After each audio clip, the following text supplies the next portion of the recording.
Tyrannosaurus Rex is probably the most famous dinosaur out there. It shows up everywhere, from movies to museums.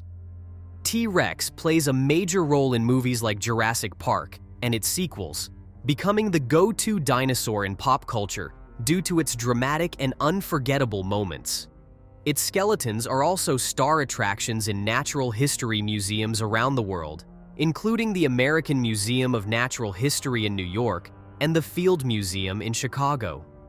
People know it mostly because of its huge size, strong build, and its big deal status in the world of paleontology.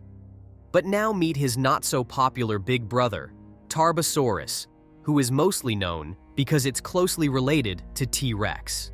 Studying it helps scientists understand how big theropod dinosaurs evolved and behaved.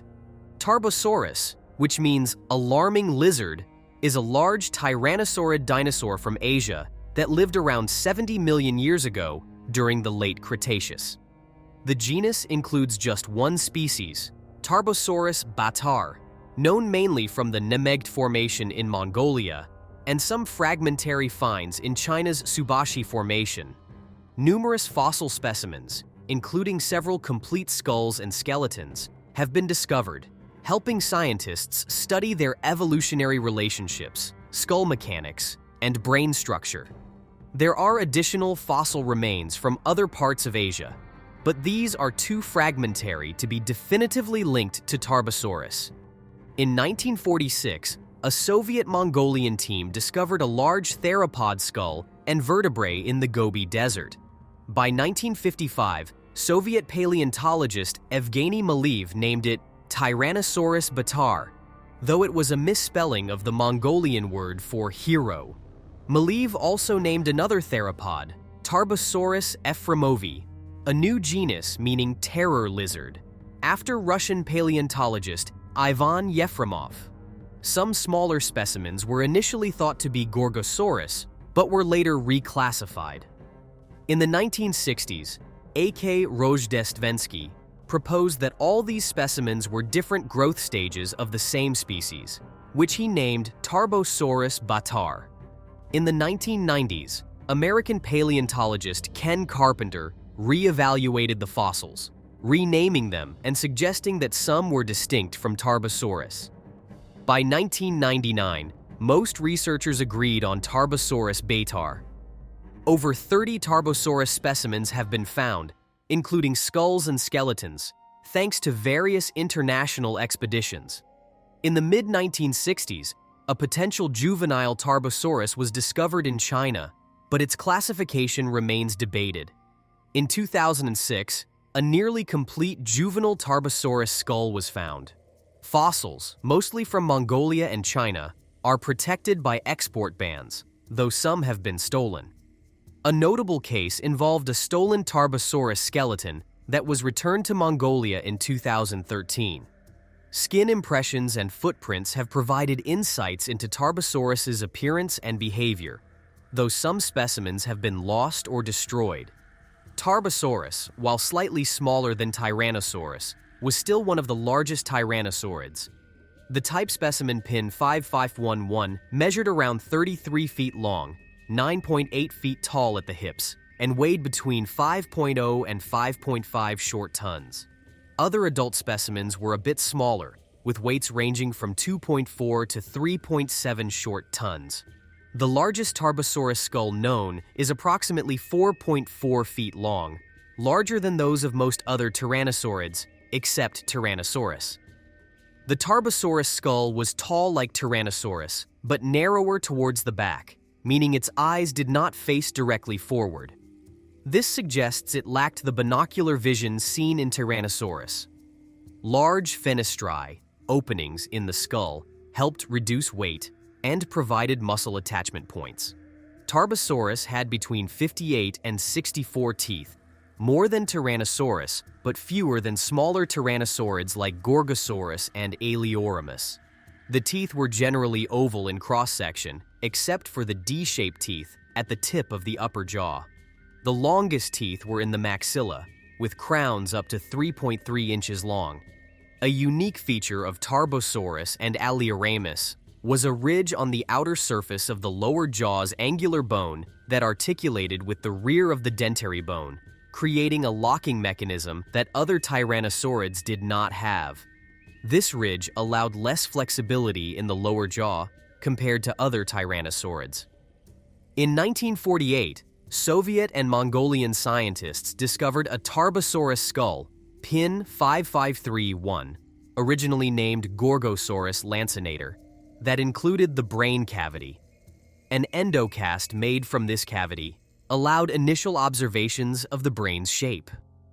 A more detailed study was conducted using a polyurethane rubber cast. The endocranial structure of Tarbosaurus was similar to Tyrannosaurus, with differences mainly in the positions of some cranial nerves. The brain structure of tyrannosaurids resembled that of crocodilians and non-avian reptiles more than birds. For a Tarbosaurus about 39 feet long, the estimated brain volume was around 11.2 cubic inches. The large olfactory bulbs and nerves suggest a keen sense of smell. The vomeronasal bulb, thought to be linked to detecting pheromones, suggested complex mating behaviors, though this is debated since similar structures are absent in living archosaurs. Tarbosaurus had a large auditory nerve, indicating good hearing, which would aid in communication and spatial awareness. The vestibular component suggests a strong sense of balance and coordination. However, its visual processing structures, including the midbrain tectum and optic nerves, were smaller and less developed. Unlike Tyrannosaurus, Tarbosaurus had eyes that faced more sideways, indicating less reliance on binocular vision. The lack of binocular vision might be related to a greater availability of scavenging resources from sauropod carcasses, possibly leading to a less active predatory lifestyle compared to North American tyrannosaurs. Nevertheless, evidence shows Tarbosaurus was an active predator of large herbivores. In 2001, researchers found one Tarbosaurus hand bone with a stress fracture, hinting it actively preyed on struggling animals. No stress fractures were found in its foot bones. By 2005, we learned that Tarbosaurus had a bite force of 8,000 to 10,000 pounds per square inch, strong enough to crush bones, just like Tyrannosaurus. In 2011, bite marks on a Saurolophus humerus suggested Tarbosaurus was scavenging rather than hunting, as it didn't damage the rest of the skeleton. Then in 2012, bite marks on Dinosaurus bones showed it targeted internal organs, not just fighting with other predators. A 2020 study confirmed Tarbosaurus mainly hunted large dinosaurs like Titanosaurs and Hadrosaurs, making it a top predator of its time. Tarbosaurus, like other tyrannosaurids, had a body form that varied little among its family.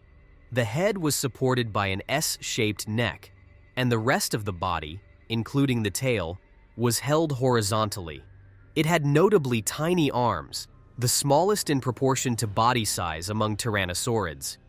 Each hand had 2 clawed digits and an additional unclawed third metacarpal in some specimens, similar to other closely related genera. Holtz noted that the fingers of Tarbosaurus showed further reduction compared to other tyrannosaurids.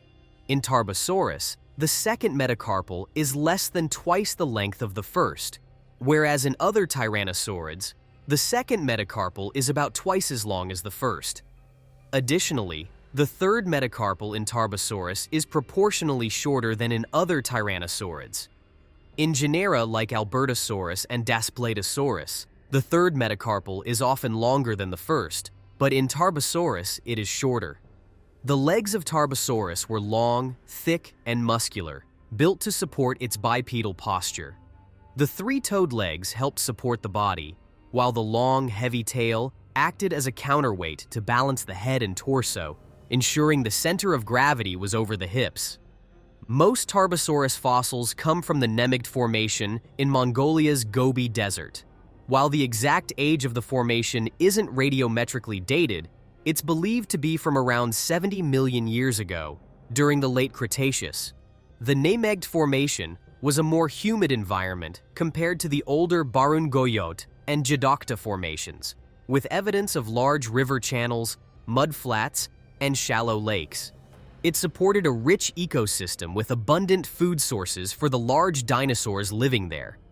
The formation also contains fossils of mollusks, fish, turtles, and crocodilians like paralligator. Mammal fossils are rare, but several bird species, such as Guralinia and Judenornis, have been found. Dinosaurs from this period include the Ankylosaurs Tarchia and Sicania and the Pachycephalosaur Prenocephal. As the largest predator in its environment, adult Tarbosaurus likely preyed on large hadrosaurs, like Saurolophus, and sauropods, such as Nemegtosaurus. It would have had little competition from smaller theropods or omnivorous dinosaurs like Deinocheirus. Juvenile and subadult Tarbosaurus would have occupied ecological niches between the massive adults and the smaller predators. That wraps up our dive into the mighty Tarbosaurus. If you found this exploration of one of the biggest predators of the Cretaceous fascinating, give us a thumbs up and hit that subscribe button for more dino content. What's your favorite dinosaur, and what would you like to learn about next? Drop your thoughts in the comments below. Thanks for watching, and we'll see you in the next video.